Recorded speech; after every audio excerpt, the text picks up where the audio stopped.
Well, AWE e cadena de RBC del Reino está lanzando un moto nuevo, un moto con un enfoque totalmente diferente para el banco.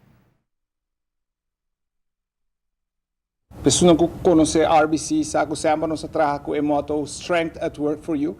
Então, o PBA nós profilar nós mesmos organização interno de que nós fazemos que para o cliente. Então, strength também de parte de capital base de banco su networking sempre pensando que nós temos banco mais grande de Canadá, então com esse o PBA reflexionar de que nós fazemos para o cliente. Ora nós fazemos sondeo entre diferentes focus groups durante o último luna para assim nós por higher penetração no mercado e seguir ganhando cliente em todo caminho que nós temos presença. Nós apuntamos Kiko tal lo que lo atrae boso de RBC. Kiko boso quer work de RBC. Kiko tá algo que nós hasi, lo pone boso que da corda arriba RBC. Então esse é o momento que nós pedimos para focus, hope mais riba nos clientes. Então Jainan também slogan na sali, of motto sali, it's all about you. It's all about you. Tá un compromiso que o banco está haciendo na tour su cliente, na un compromiso que seguro lo exige hope más de banco y su personal.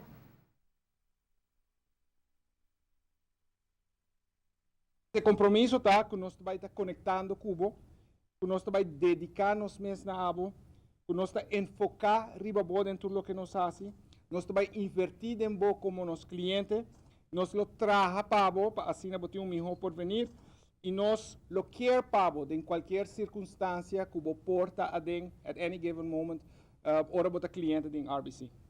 Lo qual é importante tá que abo tá importante e abo tá é um que vai conta para RBC Royal Bank. Lo que está strength do banco é não importante, pero mais bem o cliente também é enfoque central de tudo lo que nós está fazendo. A altura empleada na de RBC afirma e dona un compromiso con tutto lo qual con una behasita para el cliente y el cliente lo está central de tu decisión. Éxito na RBC con un moto nuevo.